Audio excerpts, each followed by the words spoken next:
उम्मीदों भरे पहर की खुशियों भरी शुरुआत। सुप्रभात, मैं हूं आपके साथ शगुफ्ता साहिल देव। नई सुबह, नई आशा और गुड न्यूज का मॉर्निंग डोज देकर आपके सामने हाजिर हूं। नमस्कार, मैं हूं आपके साथ गीतिका पंत। तो बिना रुके बिना थमे अगले 1 घंटे में गुड न्यूज की मैराथन दौड़ होगी। लेकिन सबसे पहले नजर आज की 5 उन खबरों पर जिनमें इंडिया के लिए शुभ समाचार।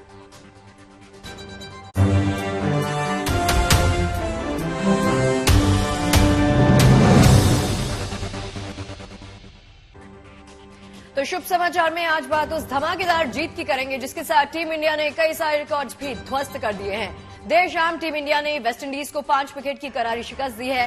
कैसे लिखी गई जीत की शानदार कहानी, इसकी बात आगे करेंगे। बिल्कुल शगुफ्ता, बात चंपारण मटन की भी करेंगे, जिस नाम से बनी शॉर्ट फिल्म ऑस्कर के स्टूडेंट्स एकेडमी अवार्ड के सेमीफाइनल राउंड तक पहुंची है। इस फिल्म को 1700 से ज्यादा फिल्मों के बीच चुना गया है। क्या है बिहार की माटी में रची बसी फिल्म की सक्सेस स्टोरी, ये भी आपको आगे बताएंगे। तो ऑस्कर की दौड़ के बाद आज आपकी मुलाकात करवाने जा रहे हैं संदीप भैया के नाम से मशहूर सनी हिंदुजा के साथ। सनी कई सारी वेब सीरीज और फिल्मों में नजर आते रहे हैं, तो जानेंगे क्या है रियल लाइफ के संदीप भैया की, रियल लाइफ की ये कहानी और क्या है संदीप भैया का आगे का प्लान, इसकी बात करेंगे। बिल्कुल, बात मुंबई के डब्बा वालों की भी हम करेंगे, जिनकी सर्विस अब ऑनलाइन होने वाली है। अब तक डब्बा वाले अपने सेवाओं के लिए खासी मशक्कत कर रहे थे। ऐसे में कई चुनौतियों को देखते हुए मुंबई के डब्बा वालों ने बदलाव का बड़ा कदम उठाया है। इससे जुड़ी एक्सक्लूसिव रिपोर्ट भी थोड़ी देर में आपको दिखाएंगे। और साथ ही साथ आज की हमारी अलर्ट स्टोरी बादलों की मनमानी के साथ जुड़ी है, जिसका असर, जिसका प्रभाव महाराष्ट्र, तेलंगाना जैसे राज्यों में साफ देखा जा सकता है। कैसे यहां बाढ़ के बीच में चल रहा रेस्क्यू का काम, इसकी बात आगे करेंगे।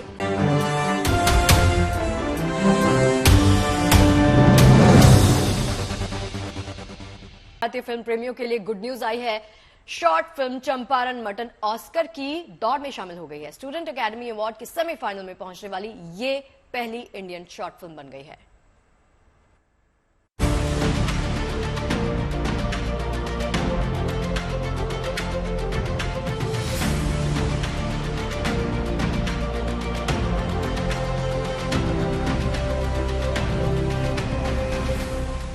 चंपारण मटन किसी भी हाल में हार ना मानने के भारत के जज्बे को बयां करती फिल्म। कुछ इसी शिद्दत से शॉर्ट फिल्म को बनाया भी गया है। यही वजह है कि आज ये फिल्म कामयाबी का इतिहास रच रही है। बिहार की पृष्ठभूमि पर बनी ये फिल्म ऑस्कर के स्टूडेंट एकेडमी अवार्ड्स 2023 की रेस में शामिल है और सेमीफाइनल में पहुंचने वाली पहली भारतीय फिल्म बन चुकी है। ये अवार्ड 4 अलग अलग श्रेणियों में दिया जाता है। इसमें Champaran mutton short film narrative category में सेमीफाइनल राउंड में पहुंच गई है। यहाँ इसका मुकाबला चुनिंदा 16 फिल्मों से होगा। बिहार के मुजफ्फरपुर की फलक खान ने इस फिल्म में अहम किरदार निभाया है। बेशक फलक और उनके साथियों के लिए पल बेहद खास है। अर्जेंटीना, जर्मनी और बेल्जियम जैसे देशों की 1700 फिल्मों के बीच चंपारण मटन ने खास जगह बनाई है। इसमें दिखाया गया है कि कॉन्ट्रैक्चुअल जॉब्स वगैरह जो होती हैं उसमें लोगों की आर्थिक हालत बहुत सही होती है, लेकिन लॉकडाउन के बाद बहुत लोगों की कॉन्ट्रैक्चुअल जॉब चली गई थी। तो उसके बाद एक मिडिल क्लास फैमिली अपना जो डे टू डे लाइफ की नीड्स होती हैं, कैसे उसको स्ट्रगल करता है। उसी बीच एक उसकी वाइफ से उसको इतना प्यार है कि उसकी छोटी छोटी ज़रूरतों को पूरा करने के लिए कैसे स्ट्रगल करता है, इसी की समझे की पूरी कहानी है। चंपारण मटन का निर्देशन film and television institute of India Pune के रंजन कुमार ने किया है। जाहिर है इस कामयाबी से फिल्म की पूरी यूनिट उत्साहित है। अपनी सारी टीम को धन्यवाद देना चाहूँगी, कॉन्ग्रेचुलेट करना चाहूँगी कि मतलब ये बहुत बड़ा अचीवमेंट है हमारे लिए भी और हम लोग बहुत ज़्यादा खुश हैं और बहुत प्यार मिल रहा है लोगों से जब से ये न्यूज़ बाहर आया है। ऑस्कर स्टूडेंट एकेडमी अवार्ड 1972 से दिए जा रहे हैं। इसके जरिए फिल्म प्रशिक्षण संस्थानों में फिल्में बनाने की बारीकियां सीख रहे छात्रों को सराहा जाता है, उनका हौसला बढ़ाया जाता है। इस साल ऑस्कर के स्टूडेंट एकेडमी अवार्ड के मंच पर चंपारण मटन ने एक अलग पहचान बनाई है और सेमीफाइनल में पहुंचकर इतिहास रच दिया है। पलक और उनकी टीम को उम्मीद है कि उनकी फिल्म ऑस्कर जीतकर अंतर्राष्ट्रीय मंच पर देश का नाम रोशन जरूर करेगी। मुजफ्फरपुर से मणिभूषण शर्मा के साथ bureau report, good news today. Alert story की बात कर लेते हैं। इस वक्त तेलंगाना, महाराष्ट्र का बाढ़ और बारिश के साथ बुरा हाल है। सबसे खराब हालात हैं महाराष्ट्र के। जहां नांदेड़ और अकोला में नदी नाले उफान पर हैं। ये 6 तस्वीरें इसी बात की तस्दीक करती हैं कि हालात कितने भयावह हैं। सैकड़ों घरों में पानी भर चुका है। यही नहीं, बारिश ने महानगरी मुंबई की रफ्तार को थोड़ा धीमा कर दिया है। तेलंगाना, आंध्र प्रदेश में भी कुछ ऐसा ही हाल है। और क्या कुछ तस्वीरें हमारे सामने आ रही हैं, गीतिका आप भी बता दीजिए। बिल्कुल, तो तेलंगाना में कम से कम 6 नदियां ऐसी हैं जिनका पानी शहरों में घुस चुका है। आपके सामने जल के बीच जीवन बचाने की ये 6 तस्वीरें हैं जो लगातार हम आपको दिखा रहे हैं। और ये तस्वीरें बता रही हैं कि चाहे महाराष्ट्र हो या फिर तेलंगाना, दोनों राज्यों में जिंदगी को बचाने का जो मिशन है वो लगातार जारी है।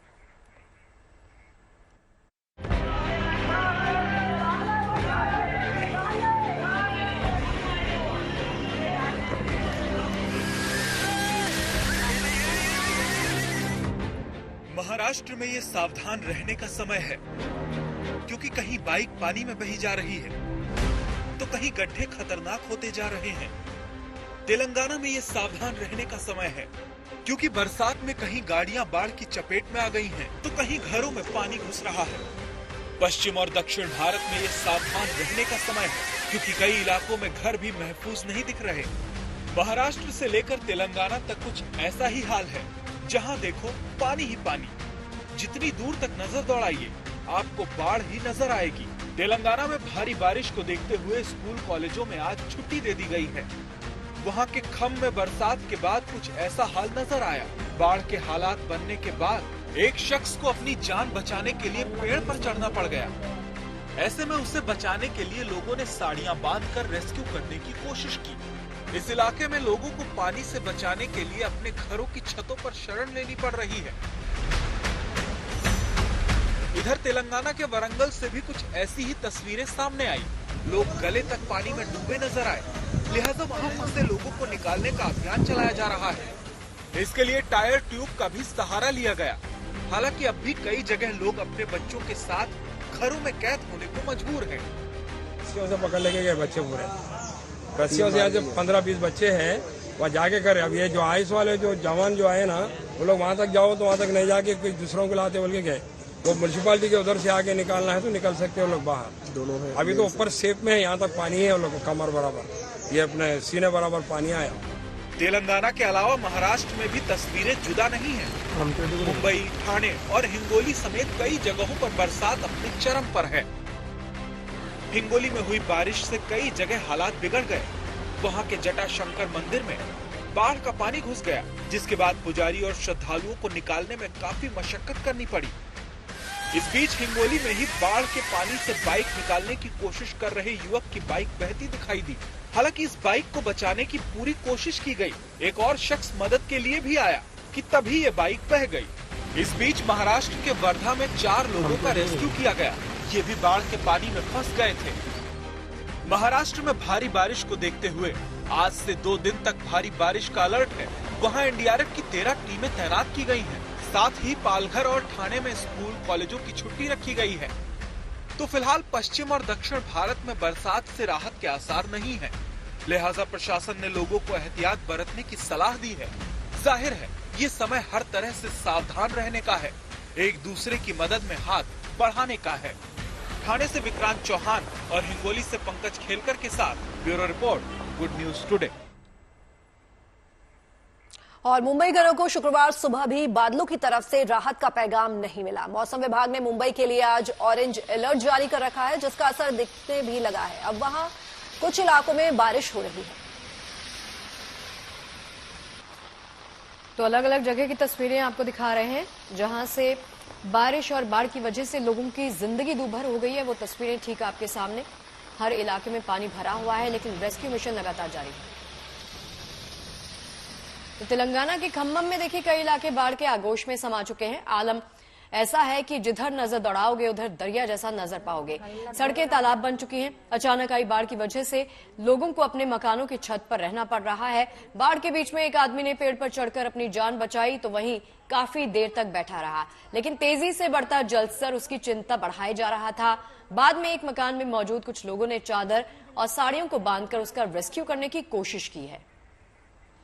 तो तेलंगाना के जयशंकर भूपालपल्ली जिले में बारिश और बाढ़ से कई रिहायशी इलाके दरिया बन गए हैं और वहां रहने वाले लोग अपने घरों में कैद होकर रह गए हैं।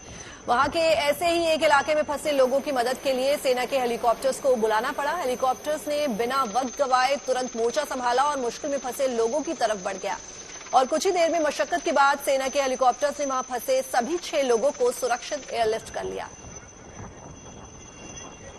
अब ये तस्वीर देखिए, तेलंगाना में हो रही भारी बारिश, कई इलाकों में पानी भर गया है। इस वजह से वहां के निर्मल जिले का भी कुछ ऐसा ही हाल है। बारिश की वजह से कई प्रोजेक्ट्स भी पानी में डूब गए। इस मुश्किल की हालात की घड़ी में राहत बचाव के काम भी तेजी के साथ किए जा रहे हैं। और अब गुजरात के नवसारी की तस्वीर देखिए। अंदाजा लगाना मुश्किल है कि गाड़ियां सड़क पर चल रही हैं या दरिया में, क्योंकि सड़कों पर कई फीट तक पानी भर चुका है। गाड़ियों के आधे से ज्यादा टायर पानी में डूबे हुए हैं। सबसे ज्यादा मुश्किल बाइक और स्कूटर वालों को हो रही है। हालांकि लोगों की मदद के लिए सड़कों पर पुलिस और राहत बचाव टीम के सदस्य मौजूद हैं। कई जगह वो बारिश में फंसे लोगों की मदद करते दिखे तो कभी लोगों को समझाते नजर आए। अब ये तस्वीर देखिए, आंध्र प्रदेश के एनटीआर जिले में एक एम्बुलेंस मरीज की जान बचाने के लिए लहरों को चीर कर आगे बढ़ती दिखी। बताया गया कि इस एम्बुलेंस ड्राइवर को एक मरीज की खबर मिली थी जिसे तुरंत अस्पताल पहुंचाना जरूरी था। ऐसे में एम्बुलेंस ड्राइवर कार्तिक ने मौसम की परवाह किए बिना एम्बुलेंस दौड़ा दी। उसके इस कदम की वजह से वो टाइम से मरीज को अस्पताल पहुंचाने में कामयाब रहा। अब उसके इस कदम की जमकर सराहना भी की जा रही है। उत्तराखंड के नैनीताल में कुछ सैलानी हवा में अटक गए। असल में हुआ ये कि जिस रोप से ट्रॉली में वो सफर कर रहे थे उसमें अचानक से तकनीकी खराबी आ गई। इसके बाद सभी सैलानी अधर में अटक गए। अब रोप वे ट्रॉली ना आगे बढ़े ना पीछे जाए। ऐसे में प्रशासन ने लोगों को सुरक्षित निकालने के लिए अभियान चलाया। फिर ट्रॉली की इमरजेंसी एग्जिट वाली जगह से रस्सी की सहायता से लोगों का रेस्क्यू किया गया है।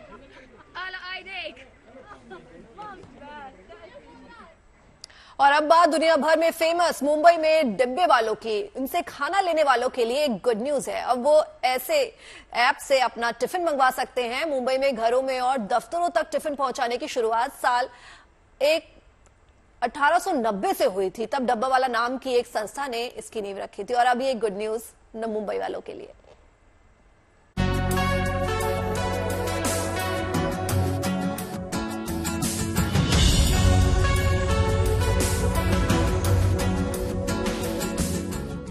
बारिश हो या धूप, दिन हो या रात, ये डब्बे वाले देश की आर्थिक राजधानी मुंबई में ऐसे ही खाने का टिफिन पहुंचाने का काम करते हैं, बिना रुके बिना थमे। लेकिन अब 133 साल पुरानी ये सेवा कुछ बदलने वाली है। दरअसल ये सर्विस देने वाली संस्था डब्बे वाला अब तकनीक का सहारा लेने जा रही है, जिसके जरिए भी लोग अपना खाना बुक करवा सकेंगे। इसके लिए बाकायदा एक ऑनलाइन ऐप तैयार करवाई गई है, जिसके बाद घर और दफ्तर में टिफिन पहुंचाने का ऑर्डर इस ऐप से भी लिया जाएगा। जैसे कि लोगों को अभी आराम से चाहिए, जो ऑफिस में या घर पे बैठे ऑर्डर किया फटक से आ जाए, वो सिस्टम। तो जो 133 साल से पहले से डब्बा वाला लॉजिस्टिक में काम करते आ रहा है। अरे लॉजिस्टिक का डब्बे वाला का सेम सिस्टम पकड़ के बाकी लोगों ने स्टार्ट किया है। लेकिन हम लोग अभी खुद हमारा एक डब्बा वाला करके ऐप मार्केट में लेके आने वाले हैं, और एक सेंट्रल किचन के माध्यम से कि जैसे कि फिलहाल जो घर के पति पत्नी वो एक ही साथ में काम करने के लिए जाते हैं, तो खाना बनाने का थोड़ा पॉसिबल होता नहीं। और कोविड के कारण बहुत से लोगों को अपनी सेहत कैसी रखनी चाहिए वो भी अभी ख्याल आ गया। मुंबई में कोरोना से पहले डब्बे वालों की संख्या करीब 5000 हुआ करती थी, मगर अब केवल 2400 रह गई है। इतना ही नहीं, करीब 2 लाख से ज्यादा लोग डब्बा वालों की सेवा लेते थे, लेकिन अब इनकी संख्या कम होकर 40,000 के पास पहुंच गई है। असल में कोरोना के दौरान कई लोगों ने अपना रोजगार गंवाने की वजह से ये टिफिन सेवा बंद करवा दी थी, तो कम काम की वजह से कई डब्बा वाले भी इस टिफिन सेवा से अलग हो गए।